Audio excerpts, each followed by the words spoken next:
Meet Alex, part dreamer, part overachiever, and 100% prone to scheduling entire life transformations on a Monday. He draws up plans that look like fireworks, bold, dazzling, and over before breakfast. I watch him with the fond exasperation reserved for someone who thinks overnight discipline is an item on Amazon Prime.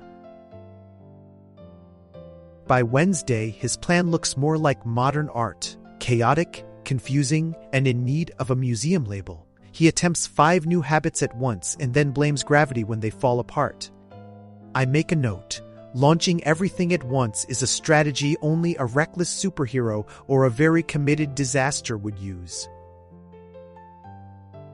Here's Psychology 101, courtesy of my inner Nerf ball. Huge goals trigger our avoidance circuits. Your brain hears climb Everest and says, "Do you want a nap instead?" Alex learned this in the only way humans do best, by trying and then dramatically reconsidering life choices. Then I suggested the 1-minute rule. Do the habit for 1 minute, that's it. Alex stared as if I'd suggested he whisper to his plants in a foreign language, then tried it. To his own surprise, 1 minute was enough to trick his brain into starting, and starting does most of the heavy lifting. Micro wins are tiny dopamine deliveries, like pocket-sized celebrations for completing the boring stuff. Alex discovered that 3 1-minute wins felt like a parade, whereas 1 big failure felt like an empty parade ground. I clapped silently and took full credit for the moral support. I tease Alex because he makes the learning curve entertaining, like a sitcom with honest setbacks and a soundtrack of optimism. Also, he agrees to be my guinea pig in life experiments, which is braver than it sounds. He learns, I narrate, and the world becomes slightly more bearable for the rest of us.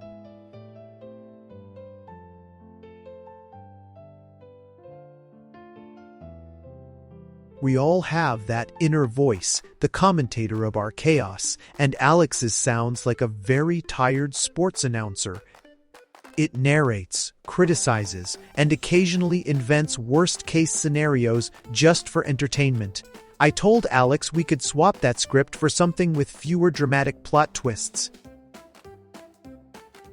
Saying, "I am unstoppable" to a mirror won't help much if your actions don't back it up. Trust me, I tried telling Alex that and his mirror laughed.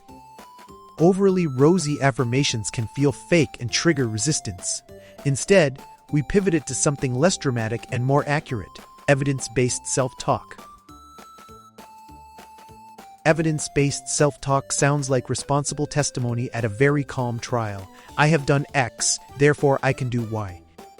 Alex started saying things like, "I showed up for 1 minute yesterday. I can try 1 minute today." Concrete, believable, and mildly heroic when paired with a timer. We made a literal evidence jar, slips of paper with tiny wins. Alex laughed at the craftiness but loved dropping a slip in like confetti for progress. Each slip is proof that he's not lazy but consistent in small ways, which is a much better label for weekend parties. Instead of, "I'm terrible at exercise," Alex tried, "I went for a 7-minute walk 3 times this week, so I can do 2 today." Notice the tiny brag? That's allowed. It's honest, specific, and gives the brain something real to believe in. No mystical pep talk required. Full transparency. I sometimes stage whisper corrections to Alex like an over-involved director. He pretends to be annoyed and then uses the line because it works. It's theatrical, but effective. And yes, I accept applause in the form of progress updates.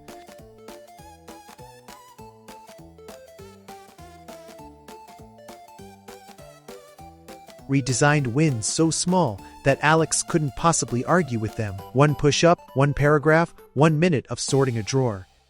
He grumbled initially, then did them, because resistance to tiny tasks is biologically embarrassing. Whenever he protests, I remind him that micro isn't a humiliation, it's a strategy. We stacked micro wins like pancakes, sequential and deliciously satisfying. Brush teeth, do one plank, write one sentence. By the time he hit the third, the momentum felt syrupy. Alex discovered he could stack 5 tiny wins and feel like a productivity deity. I took notes for the altar. If 1 minute is the appetizer, 2 minutes is the willing main course. We used the 2-minute rule to bridge tiny wins to actual habits. 2 minutes is still small but feels less like a prank. Alex used it to get into writing and often stayed longer because of course he did. It was mildly enjoyable. Humans love seeing proof, so we made progress visible. Calendars with big X's, jars with slips, and a tiny shrine of completed tasks. Very tasteful. Alex loved crossing days off so much he considered framing the calendar. I recommended framing his humility instead. We built reward loops that didn't involve cake, though cake is allowed on birthdays, obviously. Rewards were tiny but meaningful. 5 minutes of reading, a favorite song, or a quick walk. Alex learned that real rewards don't have to sabotage habits. They can grease the habit-making gears instead. We gamified it just enough that Alex felt smug when he won and responsible when he lost a life. Leaderboards were internal and occasional trash talking was optional but encouraged. Turning discipline into microplay made the work feel more like play and less like punishment.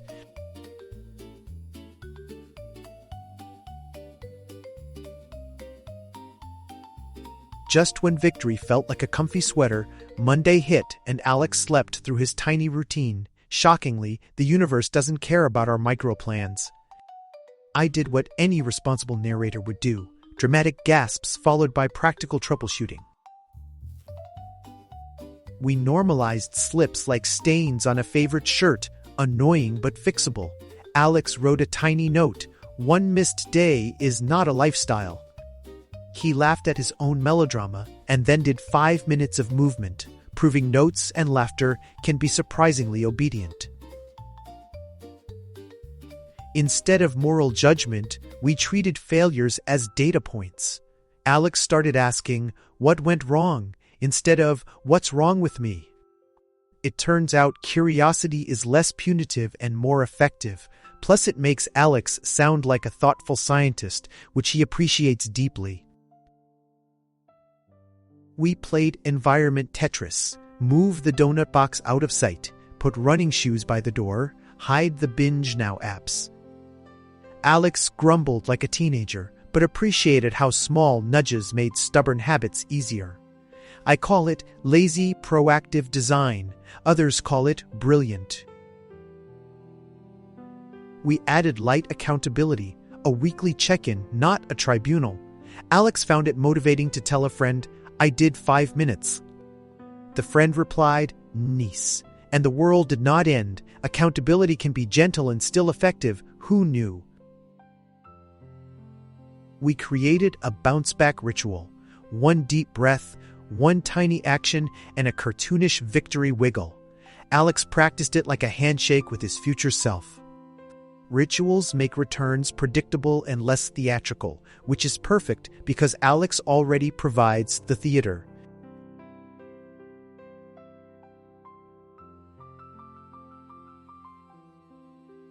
Once micro-wins felt normal, we nudged them into slightly bigger territory, but not too fast. Alex is dramatic, but not reckless anymore. He increased the time by 20% anecdotally and marveled at how sustainable it felt. Discipline didn't explode, it quietly multiplied. We shifted from, "I want to run," to, "I am the kind of person who moves daily." Identity-based habits are like wardrobe changes for your life. You dress differently, so you act differently. Alex began to see tiny actions as wardrobe choices.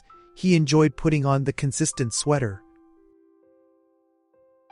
Goals are fireworks. Systems are the electricity grid that actually keeps the lights on. We built systems, triggers, routines, and rewards. Alex liked the idea because it meant less frantic goal chasing and more predictable, low-drama progress, exactly his speed.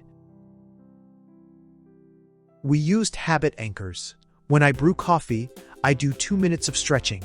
Alex now ties a tiny new habit to an existing ritual, which makes it frictionless. It's like gluing a new tile next to an old one. If the old tile is sturdy, the new one stays put. We kept tracking minimal, a single habit tracker and weekly notes.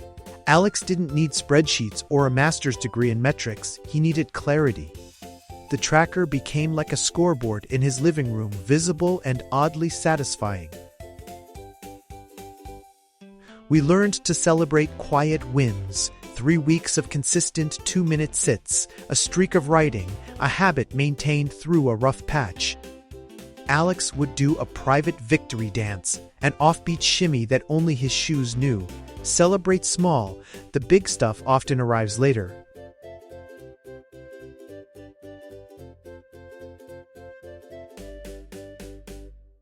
We introduced temptation bundling. Alex only listens to his favorite podcast while doing a dull habit. Suddenly, the podcast became a productivity incentive and not a procrastination trap. It's naughty and brilliant, like sneaking vegetables into dessert. We wrote if-then plans. If I sit down at 7, then I will write for 2 minutes. The plan takes drama out of choices. It turns decision fatigue into a polite instruction. Alex liked it because it made his brain obedient, which he says is his favorite outcome after coffee. We tracked misses alongside wins, gave them equal weight, and then moved on. Alex watched the miss rate fall like a stubborn rain cloud, finally giving up. The trick is noticing but not obsessing. Failure is a note in the margin, not the whole book. When resistance whispers lies, we used identity scripts. I am a person who shows up even when it's hard.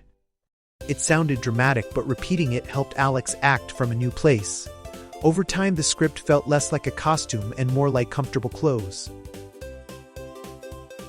When a full session felt impossible, we used the 2-minute recovery, just start for 2.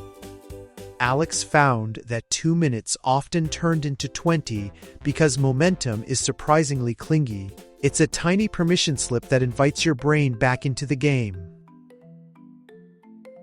We treated habits like a bike. Sometimes you adjust the seat, sometimes the chain. Alex checked in every Sunday to tweak durations, triggers, and rewards. Continuous calibration kept boredom and burnout at bay, which made Sundays less stressful and more productive.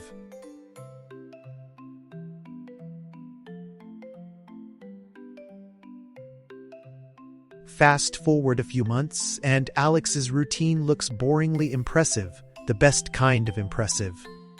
He does small things without fanfare, and they add up like compound interest.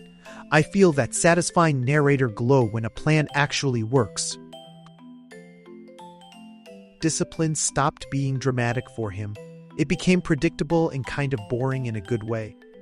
He no longer needed to psych himself up for basic acts. As his narrator, I swapped my megaphone for a cup of tea and admired the steady hum of progress.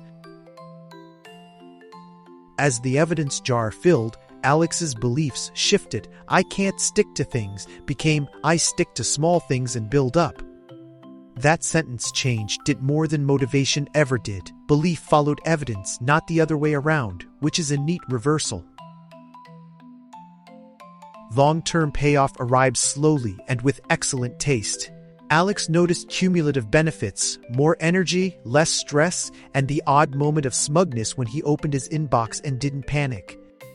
Discipline didn't feel like a diet, it felt like an upgrade. A week of travel or a stressful month used to derail him. Now he adapts with 2-minute recoveries and lighter expectations. Alex's toolkit showed up even when life didn't, which is the real test of discipline. The tools are portable, unlike his emotional stability, which requires coffee. If you're watching and thinking this sounds too cute to be true, I get it. I was skeptical too, but Alex's results are stubbornly real. Start tiny, collect the evidence, speak to yourself like a reasonable scientist, and design systems that serve you. And if you need someone to narrate your tiny victories, I'm available for hire, kidding, mostly.